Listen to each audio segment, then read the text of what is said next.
I thought my ex just ghosted me. Then he kidnapped me to a remote cabin and tried to make me his prisoner until I fought my way to escape alive. I dated this guy Kane for about 8 or 9 months. Things were mostly okay, but looking back, there were definitely red flags I ignored. He was always kind of possessive and would get weirdly quiet when I talked about going out with friends. Anyway, we had a stupid fight about him constantly checking my phone, which he always did when I wasn't looking. Then he just disappeared. Complete ghost mode. No calls, no texts, blocked on everything. I was honestly relieved at first, as the relationship had been getting more stressful, and the constant checking up on me was exhausting. But after 2 weeks of silence, I started to worry something had happened to him. I even called hospitals, which makes me feel like such an idiot now. After he ghosted, I went to this house party at my friend Nora's place. It was pretty crowded, and I was finally starting to feel normal again. I'd had a few drinks when I literally bumped into Kane while getting another drink. My stomach dropped and I immediately turned to leave, but he grabbed my arm. "Please," he said, "just hear me out." Nora saw us and came over, asking if everything was okay. I told her it was fine, which was my first mistake. Kane looked different. His eyes were all red like he'd been crying. He kept saying how sorry he was for disappearing, how his mom had been in the hospital, a lie, and how he just couldn't handle anything else at the time. I should have walked away. I knew I should have walked away. But after a few more drinks and an hour of him apologizing and seeming genuinely remorseful, I stupidly agreed to let him drive me home. He was completely sober, hadn't touched a drink all night, which I thought was him being responsible. Turns out he had this whole thing planned. We got in his car, and at first, everything seemed normal. We were talking, and he was being super attentive, asking about my work and family. But after about 30 minutes, I realized we weren't heading toward my apartment. When I asked where we were going, he just said he wanted to show me something special to make up for how he'd treated me. I started getting nervous when we left the city completely. The roads got darker with fewer streetlights, then none at all. Just forest on both sides. I asked him to turn around, but he kept making excuses. "It's just a little further, or you'll love it when you see it." My phone was dying, and the signal was getting weaker. After hours of driving, mostly in silence because I was legitimately scared at that point, we turned onto this dirt road. There were no signs, nothing, just trees everywhere. My phone had no signal at all. The road kept getting rougher until we finally stopped in front of this rundown cabin. It looked abandoned, with windows boarded up, a sagging porch, in the middle of absolutely nowhere. "What is this place?" I asked, refusing to get out of the car. "It's my uncle's hunting cabin. Get out," Kane said. When I said no, he reached across me, opened my door, and physically pulled me out. I started screaming, but there was literally nothing around us for miles. He grabbed my purse, took my phone, and then dragged me toward the cabin. I was kicking and fighting the whole way, but he's way stronger than me. Inside, it was dark and smelled like mold and dirt. He shoved me into a small room at the back that had no windows, just a disgusting mattress on the floor. The door had multiple locks on the outside. Before I could get up, he grabbed my shoes and left, locking the door behind him. I pounded on the door, screaming for him to let me out, that people would look for me. He just laughed and said, "Now you can't run." Then he told me if I tried to escape, he'd break my legs. I was trapped in that room. There was no food except some granola bars and water bottles he'd throw in occasionally. There was no light except when he'd open the door. Every time I screamed, he'd blast music so loud the walls shook. Once, when it got quiet, I heard him say through the wall, "No one can hear you. No one knows where you are." I had no concept of time passing, no way to call for help. I tried talking to him when he brought water, begging him to let me go, promising I wouldn't tell anyone. He'd just stare at me with this empty look and say I needed to learn about consequences for abandoning him, which made no sense since he ghosted me at night. He'd sometimes sit outside the door and talk for hours about our future together. Like this was somehow normal. How we'd live at the cabin, how I'd learn to love it, how he'd take care of me if I just behaved. Sometimes he'd go silent for so long I thought he'd left me there to die. First update, so I guess I'm finally ready to write part 2 of this hell show because the first post barely scratched the surface. Honestly, I'm not even sure what I'm hoping for by posting all this, except maybe that if anyone else ever ends up in something even a little like this, they'll recognize the signs and run. Because holy cow, I sure didn't. I went back and reread what I wrote in part 1, and it almost sounds fake to me, like I wish it was. But I keep thinking about the way the mattress in that room felt under my knees, the weird chemical plastic smell in the water bottles Kane tossed in, or how my own voice would go from yelling. Then I remember this was 100% real. I'm not going to let anyone, especially myself, act like it was just a bad dream or that I was just overreacting. I've been asked to document everything I remember from those days spent locked up, so there will be a lot of detail. That first night was the longest night of my life. There was no clock in there, no phone, nothing. I could hear Kane moving around the cabin sometimes, creaking floorboards or the weird thumping of music when he wanted me to shut up. The mattress was disgusting. I don't even want to get into it. The walls were that brownish fake wood paneling that peels off at the corners. My shoes were gone. My phone was gone. My purse was somewhere out in the living room. I heard him go through it. He left the door locked, but I could sometimes hear him pausing outside, listening. At first, I was just in pure panic mode. I think most people would be. I tried everything, yelling, pounding, even just trying to reason with him through the door, which is so embarrassing to admit now. But you get desperate, right? I tried apologizing for things I didn't even do because I thought maybe if I just said what he wanted to hear, he'd calm down and let me go. But every time I tried, he'd just laugh or get all serious and start lecturing me about trust and loyalty and how could you abandon me after everything. Like, dude, are you for real? You're the one who ghosted me, not the other way around. But he just wouldn't let it go. It was like he'd rewritten the whole breakup in his head, and I was the villain. The scariest thing is I started to get used to it, not in a this is fine way, but in a my body is just trying to survive way. My stomach hurt from hunger but also from stress. I kept thinking, okay, if I just wait this out, eventually someone will come looking for me. But then I realized, who though? Nora is the only one who even saw me leave the party, but I told her I was fine. My parents?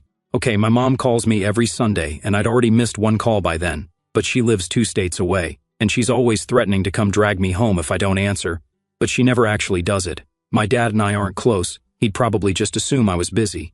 I kept replaying every conversation I'd had that week, wondering if anyone would even notice right away. It's such a messed up feeling, realizing how easy it is to just disappear. Every time Kane came to the door, it was like flipping a coin. Sometimes he'd just drop a water bottle inside and leave. Other times he'd stand there and talk at me for ages. He never touched me, not after he shoved me in, but honestly, that didn't feel like comfort. It felt like he was saving up for something worse. He'd talk about everything from his family, his mom, who was not in the hospital, by the way. I checked after I got out and she was fine, to how nobody understood him, to how I was different and the only one who ever cared. He'd get all soft and sad. Then he'd snap and start yelling about how girls like you always run, and maybe now you'll learn what it's like to be left. No joke, the whiplash was insane. I didn't just sit there crying either, I was pissed. I kept thinking, screw this guy. I'm not just going to wait around hoping he decides to let me go. I started checking the room for anything I could use. There was literally nothing, just the mattress, a plastic bottle, and a couple of granola bar wrappers. I started scraping at the door frame with a metal zipper pull I found on the mattress. It was slow, but it helped me focus. I tried the hinges, the locks, the seams, but everything was solid. The walls were thin, though. I could hear Kane's phone sometimes, the stupid beeping of him texting or scrolling. I could hear him moving around, pacing, sometimes muttering to himself. The second night, things got weird. Kane came in and just stood in the doorway staring at me. I didn't even know what to say. I tried to act calm, like, what do you want? He just said I was lucky he cared enough to keep me safe out here, away from the people who poison you. I almost laughed, it was so over the top. But then he got all intense, talking about how he knew I'd try to run, and that's why he had to do this. It's not even like he was angry at me personally, it was like he was fighting with some imaginary version of me in his head. I started getting mouthy, I won't lie. I told him he was insane, that people would find out, that he was just making things worse for himself. He got right in my face, close enough that I could smell his breath, and started ranting about how all women are the same and nobody ever stays. I shoved him, like hard. I don't even know where it came from, just pure rage. For a second, I thought he was going to hit me, but he just laughed and said, see, this is what I mean. He grabbed my arm, not gently, and pushed me back onto the mattress, then walked out. I just sat there shaking and realized I was not getting out of there by being polite. That night, I barely slept. I kept listening for any sign he was asleep so I could try the locks again. I started thinking about everything I'd ever seen in dumb survival shows, like maybe there was some trick I could use. I checked every inch of the mattress. Ripped at the seams, tried the hinges again. No luck.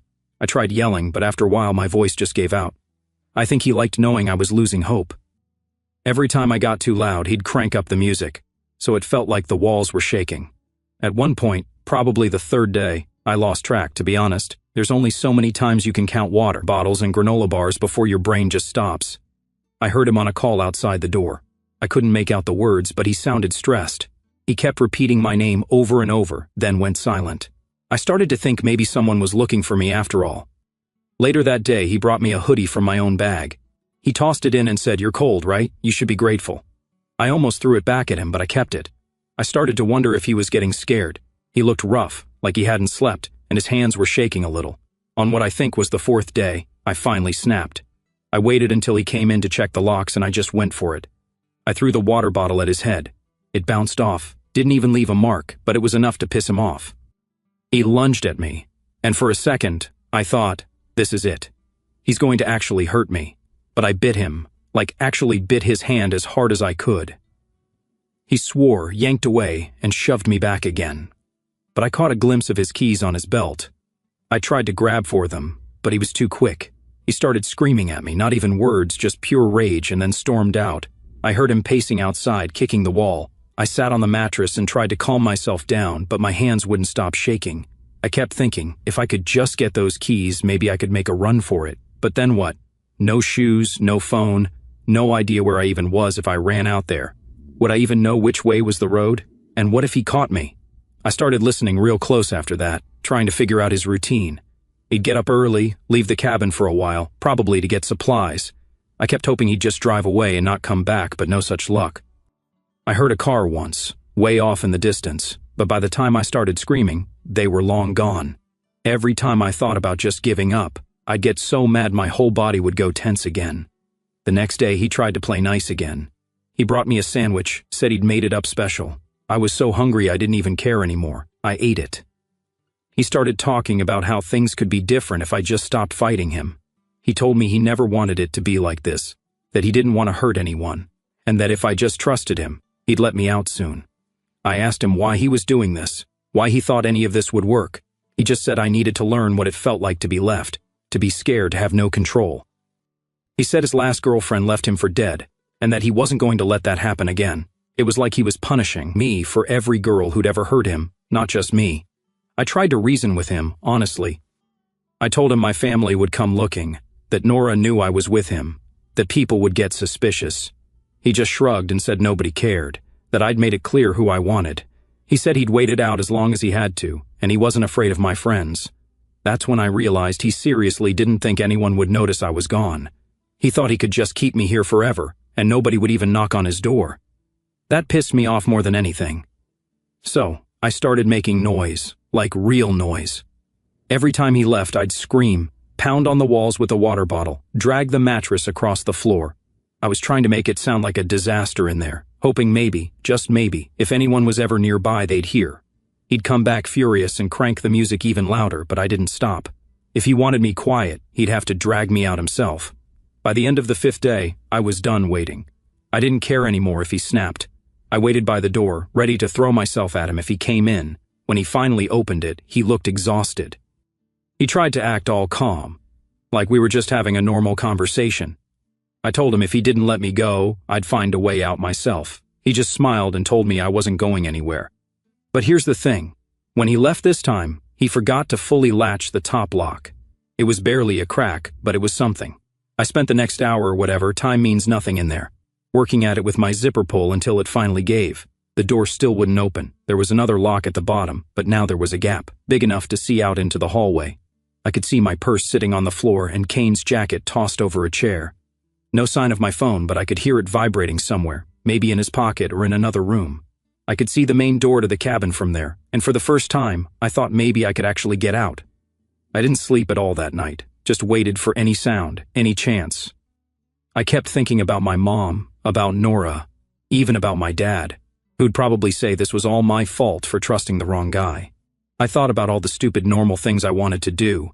Scroll through reels in my own bed, make coffee in my own kitchen, hear my roommate complain about the Wi-Fi, stupid regular life stuff. I was so angry that Kane thought he could just take that away from me, like I was some doll he could lock up until he felt better about himself. If you're reading this and thinking it sounds wild, yeah, it was. But I swear it's real. Second update if you're still here after my first 2 posts. Seriously, thanks. I don't even know why I keep writing this out, except that every time I try to talk about it with people in real life, their eyes go all wide, and they start asking questions I can't answer. Or worse, they just stare at me like I'm exaggerating. To be honest, even reading it back myself, it still looks unreal. But I keep replaying it in my head. Every little detail, every gross, ordinary, awkward thing that happened. Like my brain's trying to make it make sense. It doesn't, but whatever. Here's how it went after that last update. So, the last thing I posted, I'd figured out that Kane hadn't latched the top lock all the way on the door. I'd spent forever working at it with that dumb zipper pull, which honestly was like the only thing keeping me from losing my mind, just having something to do. I managed to wedge a gap, maybe an inch, enough to peek into the hallway. I could see my purse, his jacket, and hear his phone somewhere, but not see it. I had no clue if he was sleeping somewhere else in the cabin or just keeping watch, but every sound put me on edge. I started planning. Not some badass movie plan. Just the most basic, desperate stuff. Wait for him to come in, try to catch him off guard, grab the keys if I could, or just barrel past him and make for the front door. I had zero shoes, nothing in my hands except that metal zipper pull, and my feet were already a mess from pacing the nasty floor. I kept replaying the details. Which side the locks were on, how often he left the cabin, what he did with his jacket and keys. I almost started making a tally in my head. How many times does he come in? How long is he gone? It was like trying to solve a puzzle while starving and sleep-deprived. But the thing that really started getting to me was the quiet. Not the kind of quiet you hear when you're safe at home, but the weird, heavy quiet when you know someone else is listening. Sometimes at night, I'd hear Kane pacing or just sitting outside the door, breathing. Sometimes I'd hear the music again, or his voice talking to himself. Once, he started muttering about his ex, not me, some other girl, and how people always left him, how his family never listened, and no one cares. He sounded more bitter than angry, like he was arguing with ghosts. I started yelling back through the door, not even words half the time, just noise. Because I figured if he was going to treat me like a problem, I was going to be the loudest problem possible. He'd respond by blasting music or sometimes coming in, acting all calm, which somehow was worse than when he was mad. Once, he sat on the floor outside the door and started telling me about how his dad used to keep him in line and how he learned not to trust women after his last girlfriend set him up. I kept thinking, who even says this stuff out loud, much less to someone they locked in a room? On what I think was day 6, the dynamic shifted. I heard Kane on the phone actually talking to someone, this time in the kitchen. He was being weirdly normal, telling someone he was helping a friend move stuff at the cabin and that he might be out of service for a few days. He laughed at one point. I remember thinking, are you actually joking around like this is just a camping trip? I tried to remember if anyone in his family even knew about this cabin. He never mentioned his uncle's name, never said who owned it. The more I tried to piece it together, the more I realized how little I really knew about his family. He'd always been weirdly closed off, but I'd chalked it up to being private, not dangerous. The next time he brought food, barely a sandwich, I tried a different strategy. I just started talking about random stuff, asking about his mom, about his old dog, anything to get him off script. He got suspicious, asked why I suddenly cared, but I just kept talking. I figured if I could keep him off balance, maybe he'd slip up. He got annoyed, said I was trying to manipulate him, but didn't leave. Instead, he started ranting about how my friends never liked him, and how Nora was always butting in. I told him Nora would 100% notice if I was gone for this long. He scoffed, said nobody cared, that I was replaceable. I lost it at that point, called him every name I could think of, and he just left the room. Later that night, when he came back, something had shifted. He said his mom had called, wondering where he was, and he needed me to prove everything was fine. He tossed my hoodie at me, told me to put it on, then brought his phone into the room and pointed the camera at me. He said, just tell her you're fine, you're with me, and that you don't want anyone to worry. I froze for a second, then figured, okay, if I played along, maybe I could slip in a hint. But right as he started recording, he was standing just off camera, watching me like a hawk. So, I said, yeah, I'm okay. Just out at the cabin, no service. Don't worry, everything's fine. I tried to look as calm as possible, but my hands wouldn't stop fidgeting. I almost said something about Nora or my family, but he caught the hesitation and stopped recording. He stared at me for a long time, then deleted the video and turned the phone off. He said, you're not going to play games. Not with me. He left and this time locked every single bolt on the door. I sat in the dark, feeling like I just missed my only shot. Meanwhile, I started thinking about my own family. My mom's not exactly chill. She's the type to blow up my phone if I miss a call, start messaging all my friends, even try my old roommate if she doesn't hear from me. But she also travels a lot, and sometimes it takes her days to notice I'm missing. My dad, I knew, would just assume I was off-grid, but my mom, if she really thought something was wrong, she'd go nuclear.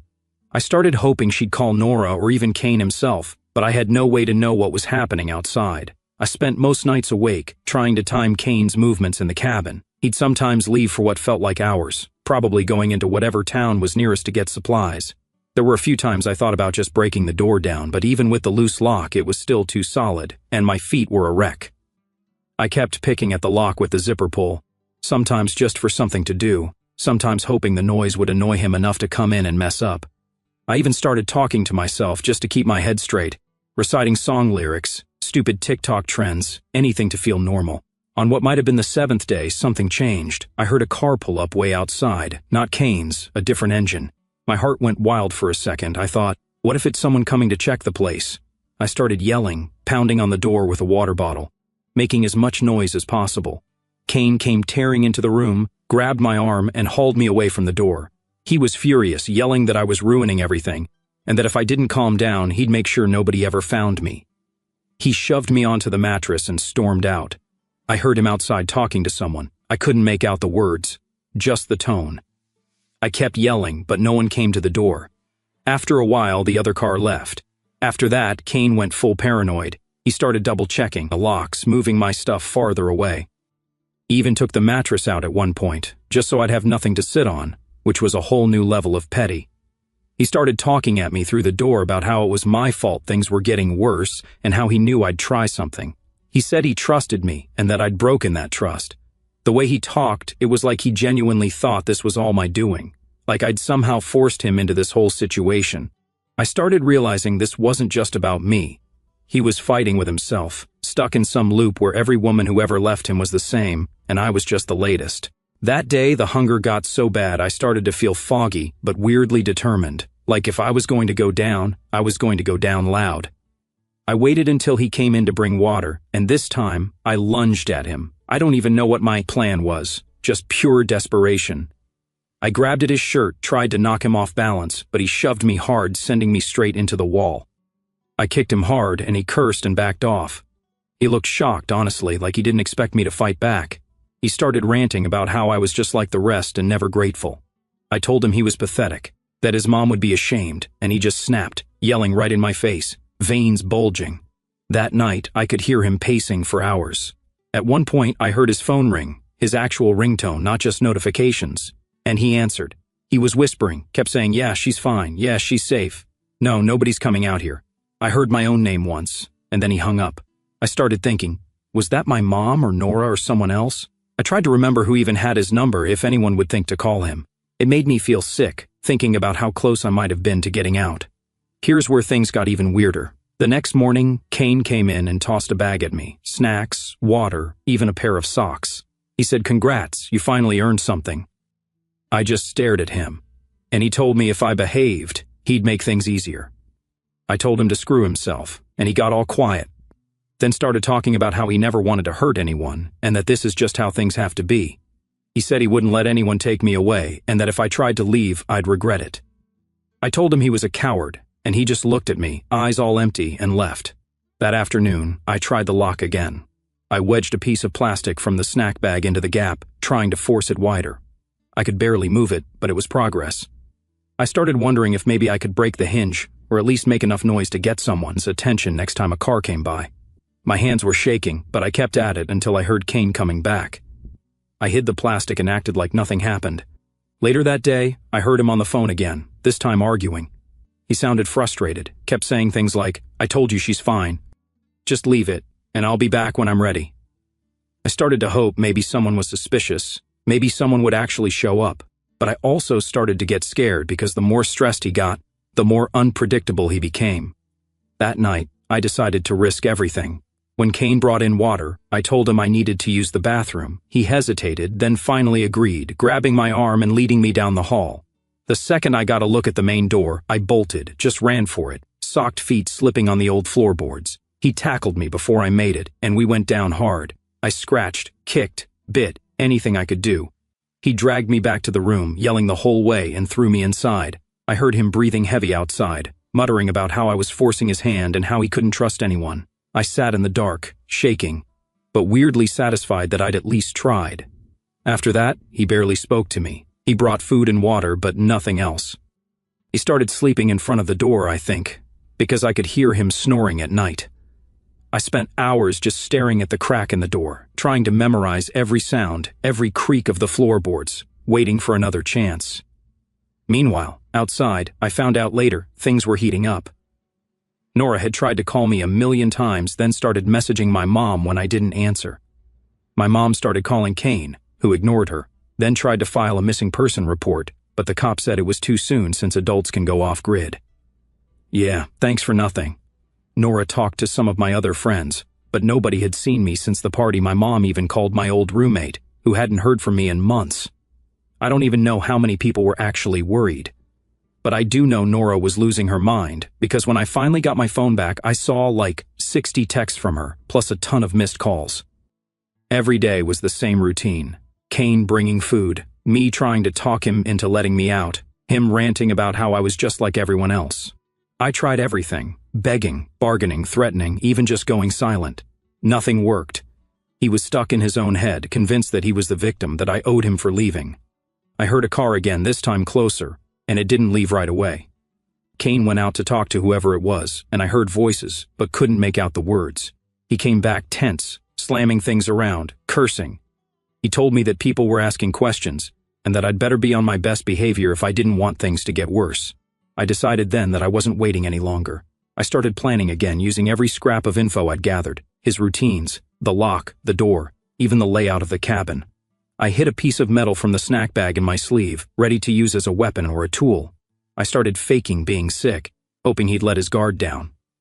He didn't, but he started getting sloppy, leaving the door unlocked for a second, forgetting to take my water bottle. I kept watching, waiting, ready to make my move. And then, right as I was about to try again, Kane came into the room, looking rough. He said, "You want to leave so bad? Fine." He grabbed my arm, dragged me outside, and pointed at the woods. He said, "Go ahead, run." I just stared at him, not sure if it was a trap or if he'd really lost it. He looked at me, eyes wild, and said, "Nobody's coming. You're on your own now. That's where I'll leave it for now. I know you're all probably screaming at me to just run, but believe me, nothing about this felt simple or safe. I'll update soon. Last update, I still don't know if I've got my head on straight enough to tell this in a way that makes sense, but I'm just going to start. I've been sitting on this for a while, not sure how much to share or what even matters anymore, but people keep DMing me asking what happened, and honestly, I kind of need to get it out of me. Here's what happened after he dragged me out and pointed at the woods, telling me to go if I really wanted it that bad. I looked at him, trying to figure out if he was bluffing or if he was actually going to chase me down or worse. He looked wild, unshaven, eyes all bloodshot, like he hadn't slept for days. He was shaking a little, holding his phone in one hand and something metal, maybe his keys, maybe a pocket knife. Honestly, I couldn't tell and wasn't about to get closer to check. I was wearing socks, my hoodie, and nothing else but the same jeans from the party. It was cold as hell, probably mid-morning, and I was already tired down to my bones. I didn't run at first. I just stood there staring at the trees, thinking, what? I'm supposed to just take off into the woods with nothing? I had no idea which way the road was. No phone, no food, not even shoes. I glanced back at the cabin, thinking maybe I could double back for my stuff, but Kane just stood there, breathing hard, waiting. I started to wonder if he even wanted me to try or if this was some new messed up test. He started yelling, not even words, just noise, like he was daring me to go. So I moved, not fast, not slow, just walking, keeping my head down, watching his shadow in the corner of my eye. He followed, not close enough to grab me, but close enough. I tried to remember all those dumb hiking videos about moss growing on the north side of trees or whatever, but literally nothing looked familiar. There was a path, kind of, but it was overgrown. After maybe 5 minutes, he stopped following and just yelled that if I got lost, it wasn't his problem anymore. I wanted to believe him. I kept walking, picking my way between branches, stepping in mud, my socks going gray and slick. There was nothing but trees for ages. At one point, I heard birds, which felt weirdly hopeful, like maybe I'd find a road or a house or something, but nope, just more woods, more roots, more silence. My feet started to hurt, and I realized I was bleeding from some old cut that had opened up again. I thought about calling for help, but my throat was raw, and honestly, I didn't know who would even hear me. After, I don't know, maybe an hour, time didn't make sense anymore. I started to loop back, or at least it felt like it. The trees all looked the same. I started to panic because what if he was just waiting for me to get lost so he could drag me back? I kept going, trying to keep in a straight line. But after a while, I heard something, branches snapping, not far off. I froze. Kane stepped out from behind a tree looking pissed. He said, "You really thought you'd get far? He grabbed my arm hard and started dragging me back toward the cabin. I fought him hard, twisted, kicked, elbowed him in the gut. He cursed and almost dropped his phone. I scratched his neck, he shoved me. We both went down in the dirt. I managed to get a knee in his ribs and pull away, but he caught my hoodie and yanked me back. We both ended up sprawled on the ground, breathing heavy, mud everywhere. I spat at him, told him to just let me go, and he got up, looming over me, eyes wild. He started yelling about how I was ungrateful, just like everyone else, how he tried to give me a chance, and I was throwing it away. I screamed back that he was never going to control me, that this was his problem, not mine, and that nobody would believe his lies. He got right in my face, breathing hard, fists clenched, and I honestly thought he was going to hit me. Instead, he just stormed ahead, dragging me by the wrist back to the cabin. When we got inside, he shoved me into the main room and started pacing. He kept muttering about how he couldn't trust anyone and how everyone always leaves. He threw his phone across the room, breaking it against the wall, and just stood there staring at the pieces. I sat on the floor, breathing hard, trying to figure out if I could make another run for it. He turned on me, said I was lucky he hadn't done worse, and that if I ever tried that again, I'd regret it. I told him to go to hell. He laughed, but it sounded more like crying. The rest of that day was weirdly quiet. Kane barely spoke. He just kept pacing, sometimes sitting in the corner staring at nothing, then jumping up to check the windows or poke at the door.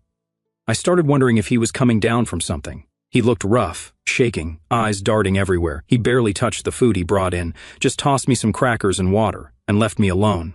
At some point, maybe that evening, the power went out. Not that there was much power independent,